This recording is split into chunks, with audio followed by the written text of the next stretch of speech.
Hey everyone, welcome to another LEGO Fan video. I'm your host LEGO Fan, and I do fun LEGO videos at about 10 steps per video, as well as cool Ben 10 videos. If you guys are new, please like, subscribe, ring the bell, do all that YouTube algorithm stuff, and with that out of the way, let's get started. So, we are now on episode 3 of our Ben 10 set of episodes. I'm calling this like setting up the Esoterica arc, because that's kind of what it does, the Esoterica versus the Forever Knights. And while we have covered a lot of Forever Knights, we haven't gotten to any Esoterica yet, though, and clearly we won't be doing so today. I have 10 characters here. It works like a quiz show. You got 10 seconds to guess which one of the characters said the line that I will play. The episodes that we're going to be covering in these 9 parts, go watch the other 2 if you haven't yet, will be Moonstruck, Prisoner number 775 is missing, The Purge, Simeon Says, Greens from Tekadon, Flamekeeper's Circle, Double or Nothing, The Perfect Girlfriend, Ultimate Sacrifice, Why Nagire, Mother of All Burritos, and the Ben 10 January Rex Heroes United special. And yeah, so let's see who our first character up is. I should note that the order I listed the episodes is not necessarily the order that their first appearances will go in. It's gonna go in order of release day, which I get that order from the Ink Tank, which if you haven't checked those videos out, I would recommend. He does a really good job of breaking down the episodes, even though they did get too short, but I don't mind them. This is our first character right now.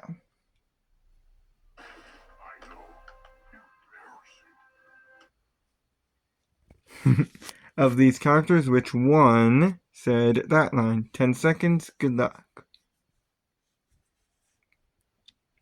I'll make sure to point out if there's multiple forms, but there's only 2 characters here that have multiple forms. Anyways, this is the character that we're mentioning right now.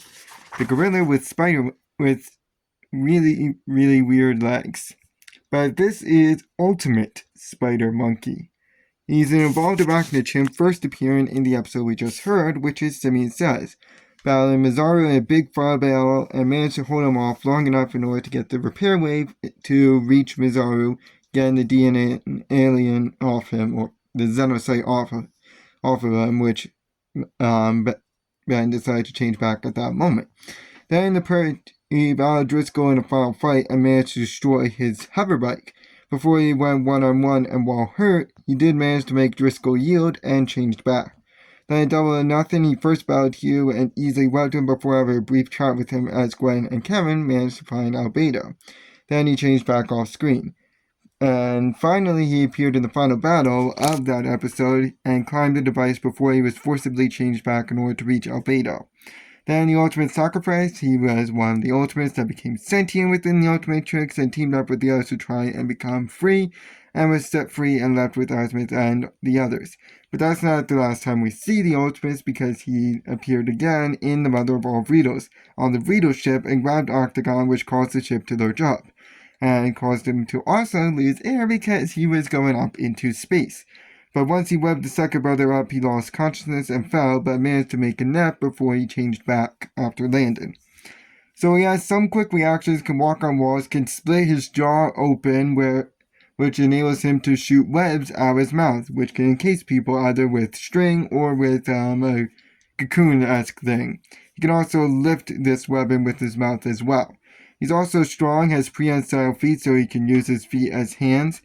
His sentient counterpart cannot be possessed, and his spider legs are also sharp and can pierce concrete.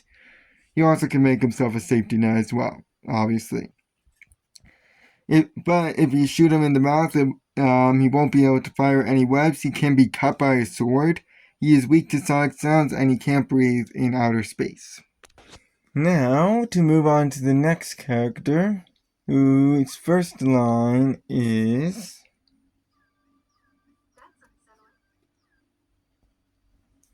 Of these characters, which 2 said that line. 10 seconds, good luck.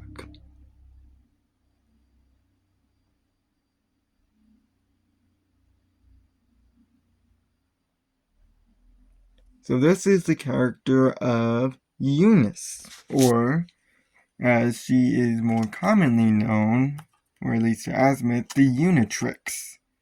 So we have her in her human form and her in her Unitrix form.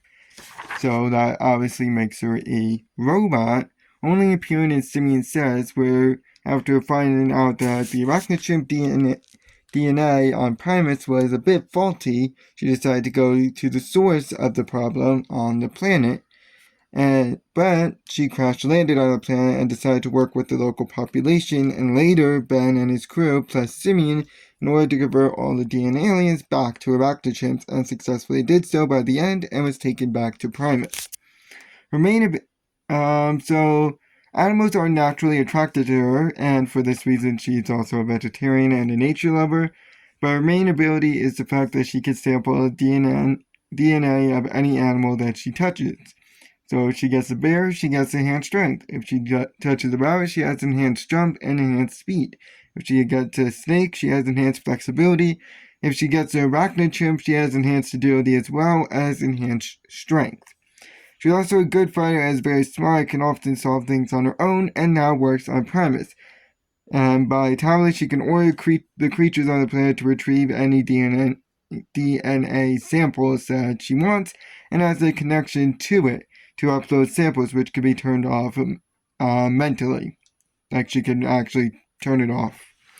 She's also naturally strong herself, and can have a xenocyte removed from her if reverted to her Unitrix form. She also has her own ship which she can pilot and is in constant contact with Azimuth. However, she can be forcibly changed to the Unitrix core if the buttons on the back of her neck are pressed.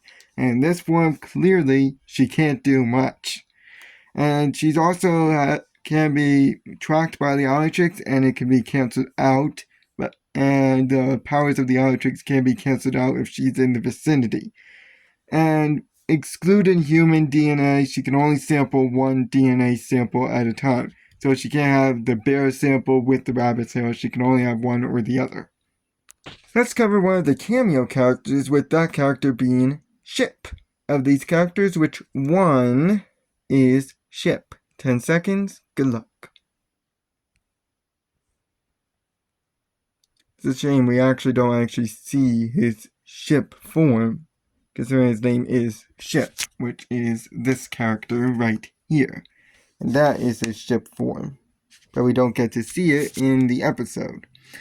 He's a galvanic macromorph, only briefly making an appearance in The Perfect Girlfriend, barking and growling at Elena, who was disguised as Julie at the time, which prompted Kevin and Gwen to wonder why that is the case, as he actually never does that to Julie, so why is he barking at her?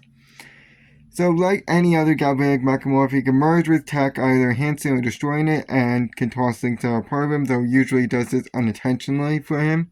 He can also fire items if they are in him. He can form spikes or tentacles to deter people, is elastic/flexible, and can turn to goo, is immune to bullets, can survive space, and regenerate any lost limbs. He also has an enhanced jump, can hear bad elements still connected to him in a way, can upgrade a part of something in order to hide himself, is very smart, has an Unitrix/plumber badge tracker no matter what form he takes, is super fast, especially in vehicles, has quick reactions, is durable or strong, and can morph its body into other objects with any tech or non-tech items that he found. So he can, like, for example, mimic a baseball launcher, or maybe he can mimic a bookcase, or like all that other stuff. He also trusts Julie and can give her mech suit abilities and acts like a dog. And as for his ship form, he can change into this form in the ship form, which is called the Anterion Obliterator. This can be piloted manually and can go into space. It can fire laser blasts with a machine gun or single blast, which are strong enough to break through mana. It can fly, has a fire extinguisher, is durable, and can fire rockets. And ship can also climb vertically. But it has the same weakness as any other galvanic macromorph. They can be electrocuted, is vulnerable to magic, and a limit to his flexibility. He also cannot speak English. The only word he knows is ship, clearly, since that's his name. He's also very gullible, and if knocked out, he turns to goo, and this can be done with a pretty strong laser, and he's also not terribly quick. Let's get a quick one out of the way with this character. So were we. You can see how well that turned out. Of these characters, which one said that line? 10 seconds. Good luck.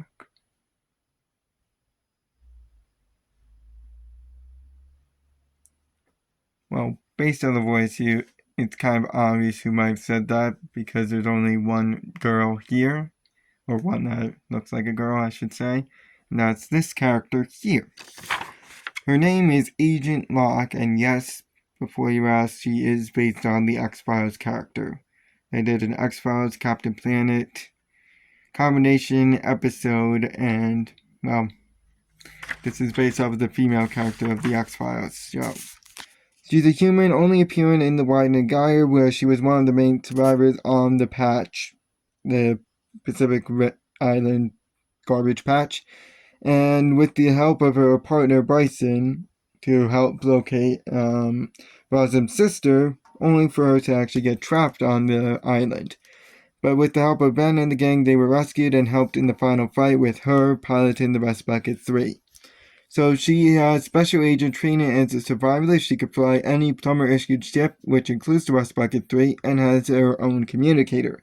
But is a human and has no unique abilities of her own. That's all we have on her. And she's not going to make any other appearance. From the small one to the reason why this is not with 11 characters, let's hear this guy's first line for this person. So many of us. What has happened here?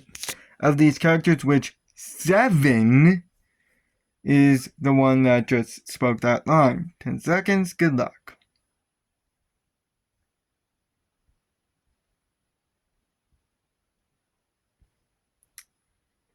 I think it's best if I just eliminate the ones that are not this person, which is...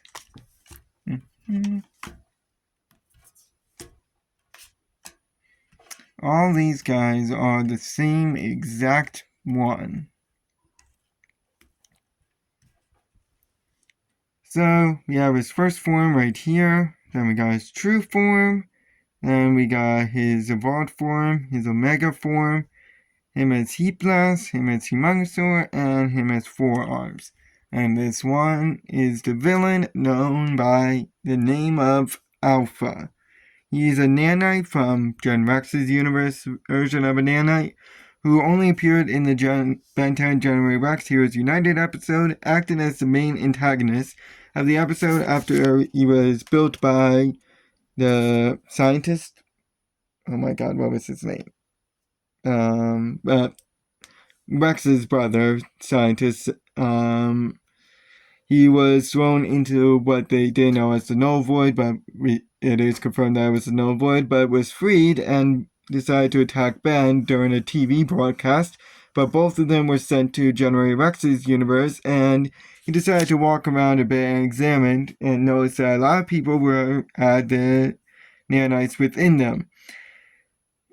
But this form was destroyed by 6, however, it injured 6 in the process, and what is now in his true form and decided to confront Cesar, the one who created him, and attack the base, but this didn't go so well, and he decided to flee to the bug jar where there was a lot of these nanites, and destroyed every single living creature that was there.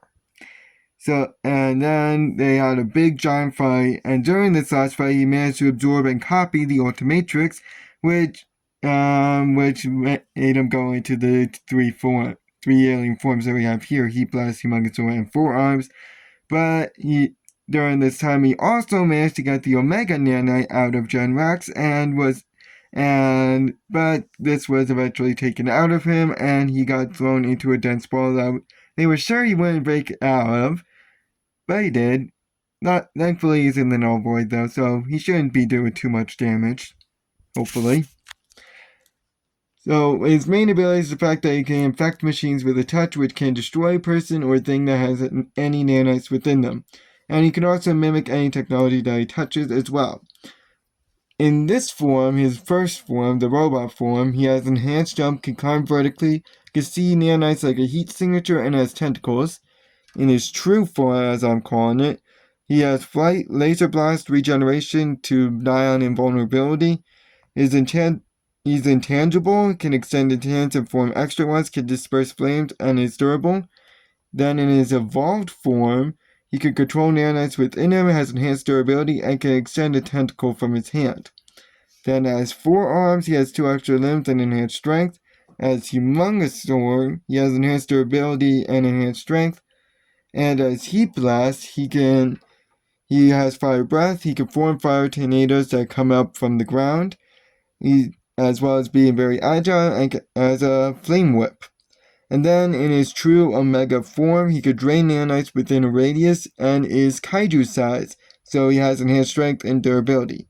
By kaiju size, essentially I mean that he is Godzilla. He is the size of Godzilla and probably a little bit bigger than that. He also has fire breath and can regenerate any limbs that are cut off. However, he can be electrified. His true form is unstable and needs a host. He is power hungry, and if in an alien form, the ultimate Unitrix symbol can be hit to revert him back to his evolved form. He can run out of nanites, so we don't actually see this happen. Any limbs that he has can be cut off, but again, he can regenerate them. And his Omega form can be depowered if the Omega nanite is hit. Thankfully, the last one shouldn't take too long, with this one being our first one. This is nothing more than a straightforward puzzle. I posit that a simple application of physics and angular mechanics should provide a more than adequate solution. Or in more colloquial terms,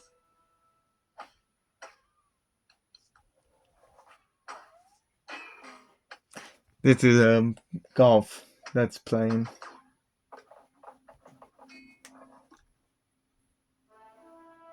game over. I'd honestly have the same reaction as Julie's would have. Of these characters, which one said that line? 10 seconds, good luck.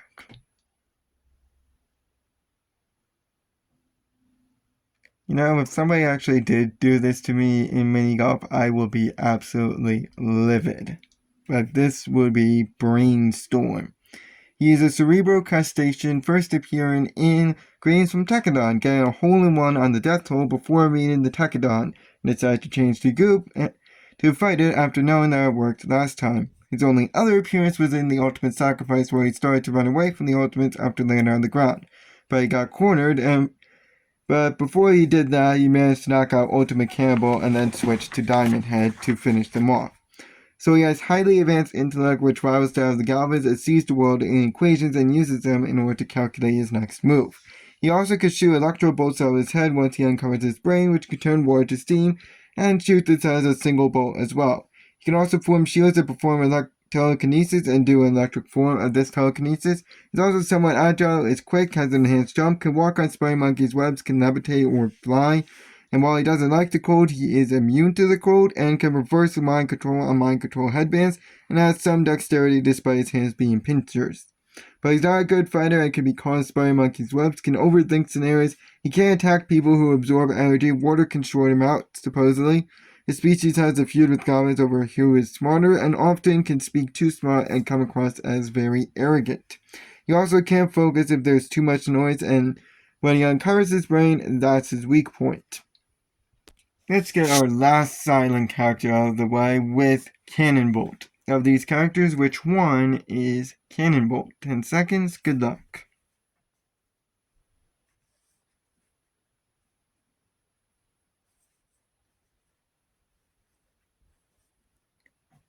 Other than one of these characters, all the ones left are pretty good characters. And this is Cannonbolt. Of course, we have his original form, but it doesn't make an appearance. So we just have his Gen Rex form, which he's an Orberian Palarota, as I said, only appearing in Generator Rex Heroes United, where he saved Rex from Caesar's self-destructed ship before he was used again to stop Alpha by launching from Rex into the Omega Nanite. This destroyed Alpha's form, and then he changed back shortly after. So he can roll himself into an indestructible ball which can deflect almost anything that's thrown onto it, and as well as having enhanced speed when in this ball form. He also can burrow underground, can break through a stone, can survive in space, can grab items in his ball form, is pretty bouncy, can go underground, is somewhat strong, and can also hold people in his ball form. However, he's top heavy, he could be bounced back with enough force as well as forced to the ground with enough durability. He's weak outside his ball form and slow. He may be durable, but he's not indestructible, and with a special type of knife, he can be uncurled, which leaves him vulnerable for attacks. He can also be hard to control at times. He could get stuck due to his big size. He can be deflected by laser blasts and can't roll on slippery or sticky surfaces. Let's go to our next character. Build something. That's all. Just those 2 words. Of these characters, which one said that line? 10 seconds, good luck.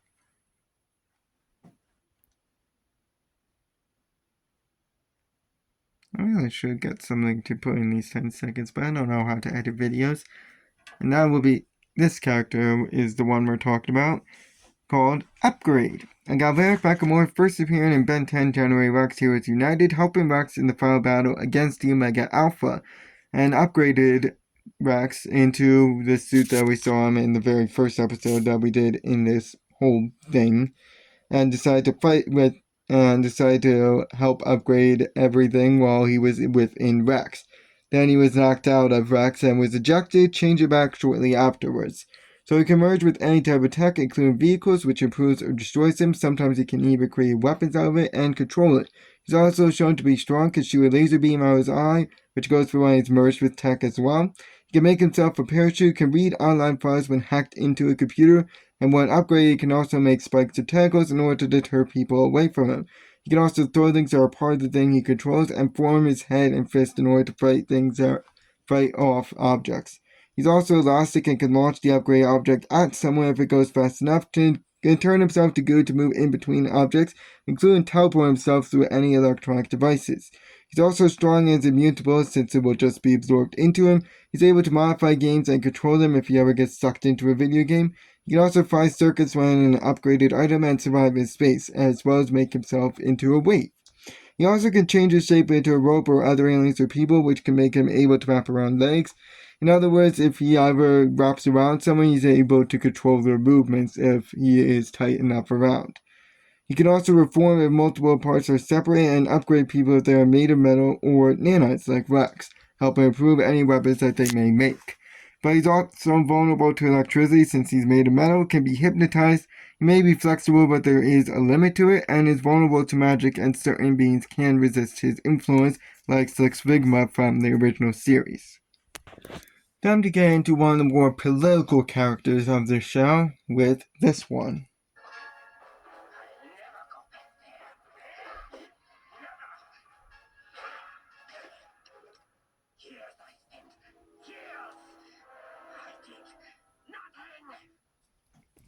Of these characters, which one of them is the one that said that line? 10 seconds, good luck.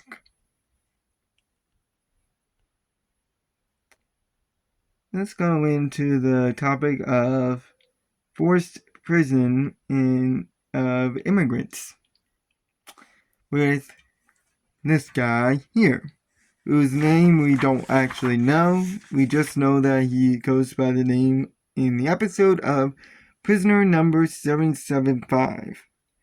He is a Merlin Sapien, first appearing in Prisoner 775 is Missing, being exiled to Earth after being part of a revolution that was going to overthrow his planet, and was captured by Rosa. And while he was in prison, the revolution was lost, which resulted in the death of his family, including his wife and child.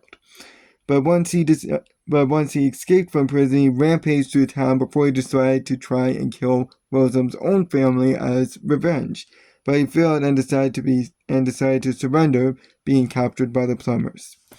So he can turn himself invisible as well as pilot a ship. He's also a great fighter, can climb up vertically, is agile, has enhanced strength, and is very slippery, which makes it hard to hold him.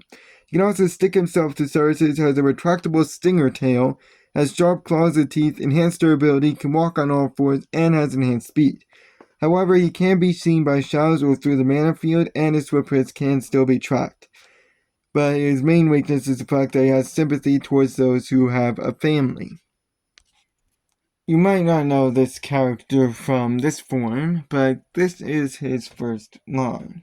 Benjamin Tennyson, as I live and breathe. I swear you were this tall the last time I saw you. And little Gwendolyn, look at you. Such a young lady. So, do you know who this character is? You got 10 seconds to think up a name. Good luck.